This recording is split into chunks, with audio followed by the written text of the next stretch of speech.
Chers auditeurs, bonjour. J'ai le plaisir de vous accueillir dans la nouvelle émission de Yalla Web Radio, Maskilo, une émission entièrement dédiée à la culture. Et j'ai le plaisir de recevoir aujourd'hui Alexandre Najjar, qui est avocat, mais surtout écrivain de nombreux romans sur le Liban, essentiellement. Alexandre est présent aux Journées du Liban et Alexandre, je vous laisse la parole. Et est-ce que vous pouvez me parler de votre parcours ? Oui, donc merci de me recevoir. Donc d'abord, je suis avocat, comme vous l'avez dit, et j'écris depuis l'âge de 9 ans, en fait. J'ai commencé très tôt, mais j'ai été publié, évidemment, vers l'âge de, un peu plus tard, vers l'âge de 20 ans.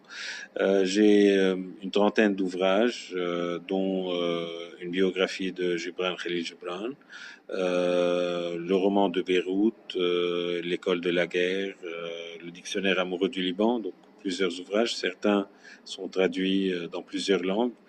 Et je dirige aussi à Beyrouth l'Orient littéraire, qui est le supplément de l'Orient le jour.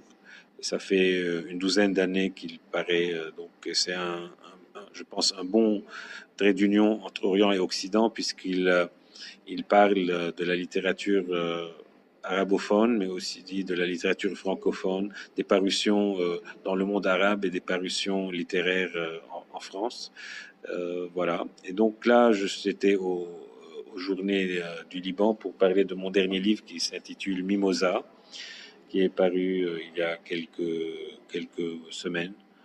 Voilà. Et oui, j'ai commencé à lire votre ouvrage Mimosa, c'est l'amour de votre mère. Oui. Et j'ai trouvé que il est à l'instar en fait du Silence du ténor. Oui, c'est en fait le Silence du ténor évoquait la figure paternelle, et là c'est un hommage à ma mère que j'ai perdue il y a un an, qui était une mère à l'image de beaucoup de mères libanaises très courageuses, qui avait une foi très profonde et qui a fait preuve d'un courage admirable pendant les 15 ans de guerre. C'était aussi une maman qui a su gérer une famille nombreuse, puisqu'on est 6 enfants, dont 2 paires de jumeaux. Donc, elle a eu 6 enfants en 4 ans, et c'était pas évident du tout de gérer toute cette smala, comme on dit, notamment pendant la guerre, où les choses étaient très difficiles, où il y avait une pénurie presque permanente, où les écoles souvent fermaient leurs portes, où elle a dû faire l'école à la maison. Donc, c'est une mère vraiment qui a été exceptionnelle, mais je pense que beaucoup de mères libanaises ont fait preuve aussi de cette détermination, de ce courage. Et c'est à travers ma mère, c'est un peu toutes les mères libanaises que je salue, et même les mères en général, parce que j'en connais beaucoup qui arrivent, qui ont des difficultés, qui font preuve de beaucoup de courage parce qu'elles sont confrontées à des difficultés diverses. Et je crois qu'il n'est pas du tout facile d'être une maman, et en fait souvent ils sont confrontés à l'ingratitude des enfants ou à des difficultés dans la vie. Et donc avec quel courage, avec quelle détermination elles parviennent à surmonter ces obstacles, ces épreuves. Et donc c'est un peu un cri d'amour à toutes les mamans que j'ai fait à travers ce livre. Je cite toujours cette phrase de Victor Hugo qui est tiré de la préface des Contemplations. Il dit « Quand je vous parle de moi, je vous parle de vous ». Et donc je crois que vis-à-vis du lecteur, quand je parle de ma mère, je le renvoie à l'image de sa propre mère, ou bien aussi aux lectrices qui sont elles-mêmes mamans, de réfléchir aussi sur leur relation avec leurs enfants. Je sais que toujours les choses ne sont pas toujours faciles, qu'il y a des mères un peu difficiles, ou j'oserais même toxiques, si j'ose dire. Mais en même temps, c'est une relation très particulière que je voulais enfin étudier ou analyser à travers ce récit, donc qui retrace la vie de ma mère de son enfance à elle jusqu'à son décès il y a un an.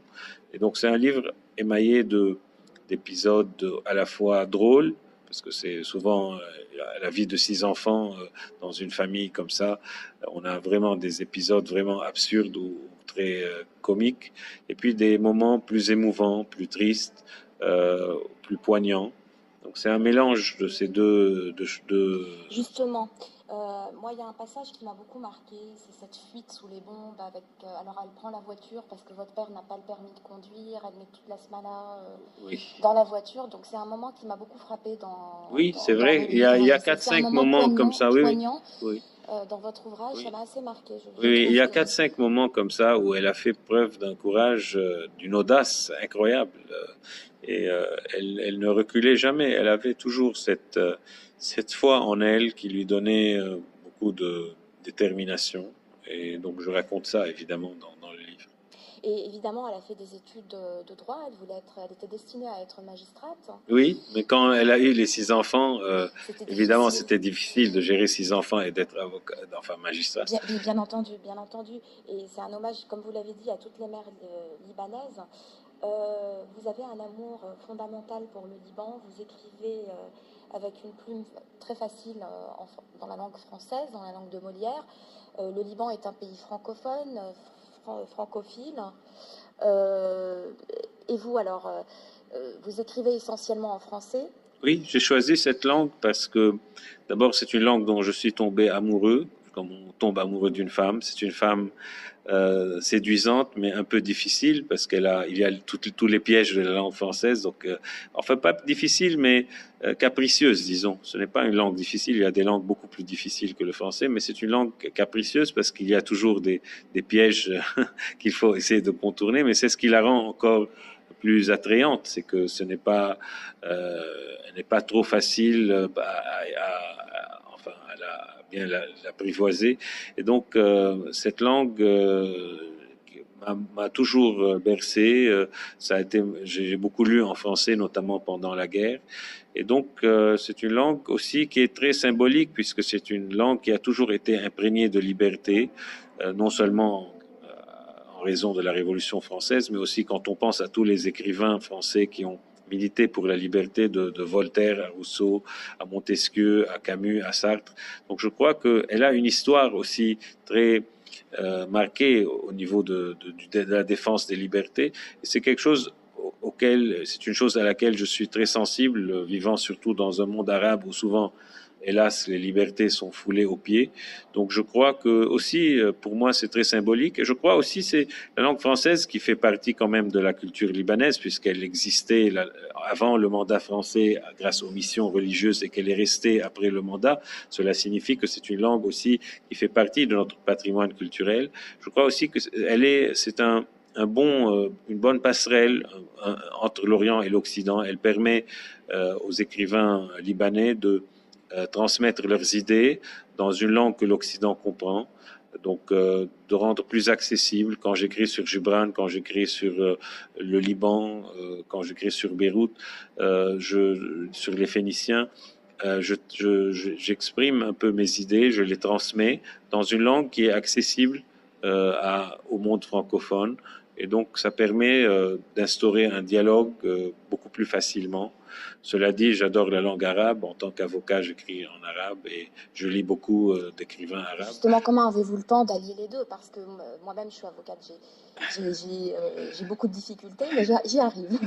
Oui, en fait, je crois quand on est bien organisé, on arrive quand même. Et puis, l'écriture, c'est un plaisir. Donc, même si je suis épuisé le soir après une journée de travail, c'est une sorte d'échappatoire pour moi. C'est un exutoire. Oui, ça me donne. Justement, Alexandre Najjar, les ouvrages sur le Liban. Moi, je pense que ça fait partie d'une forme de résilience par rapport à ce qui s'est passé, par rapport à la guerre quand même. Oui, en fait, en même temps, je n'ai pas occulté la question de la guerre à travers un livre qui s'appelle L'école de la guerre, mais aussi j'ai voulu montrer un autre visage du Liban. Par exemple, dans le dictionnaire amoureux du Liban, qui fait quand même 800 pages, de A à Z, donc il y a tout, mais il n'y a pas de politique dedans. J'ai évité les sujets politiques, les entrées qui se rapportaient à des hommes politiques, parce que je crois que la politique nous divise, alors que je voulais un livre qui rassemble. Et donc c'est pour ça que j'essaie de défendre une certaine image du Liban qui soit positive, sans pour autant occulter les difficultés, les lacunes que nous connaissons, notamment au niveau de l'écologie, au niveau du confessionnalisme exacerbé. Donc il y a pas mal de difficultés auxquelles nous sommes confrontés, mais néanmoins, le Liban reste quand même un pays fascinant. Tout à fait. Moi, ce que je note, c'est vos ouvrages sont assez éclectiques finalement. J'ai lu votre biographie de Gibran Khalil Gibran, je suis complètement tombée amoureuse. Vous avez écrit même en arabe, je crois. Oui. Un ouvrage, bon, moi je l'ai lu en français.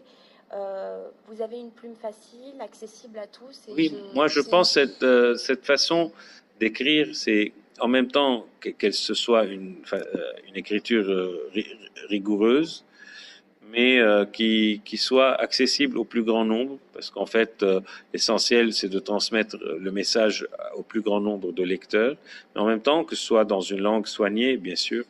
Et je pense que la limpidité de l'écriture est la chose essentielle. C'est que on n'écrit pas dans l'espoir d'être lu au XVIIIe siècle. On écrit parce qu'on veut aussi toucher aussi bien les adultes que les jeunes, surtout de nos jours qui, hélas, ils lisent de moins en moins. Donc c'est important pour eux aussi qu'ils aient accès à des livres qu'ils comprennent, qui ne soient pas trop difficiles pour eux.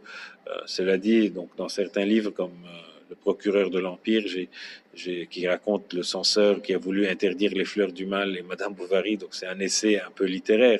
Là, évidemment, c'est un livre plus difficile, mais en règle générale, dans mes romans, dans mes récits et même dans mes biographies, j'aime que le lecteur prenne du plaisir en lisant et en même temps qu'il savoure la langue aussi sans se compliquer la tête. C'est allier la culture au ludisme. Il y a beaucoup de références culturelles dans vos romans ou dans ce qui est un peu autobiographique, en fait. On sent que vous avez besoin de, de mettre en avant quand même la guerre qu'il y a eu au Liban. Il y a beaucoup de sentimentalisme lorsque vous rédigez, et j'en ai eu les larmes aux yeux moi-même, parce que je pense que toute personne qui a un peu vécu ces événements ou qui a eu des proches qui a vécu la guerre au Liban ne peut qu'être ému, en fait. Moi, je pense qu'il faut toujours dissocier la sensibilité de la sensiblerie. C'est-à-dire, je n'exagère pas en jouant sur ça. Mais en même temps, il y a de la sensibilité parce que je pense que tout écrivain, tout artiste doit avoir une certaine sensibilité et savoir transmettre des émotions.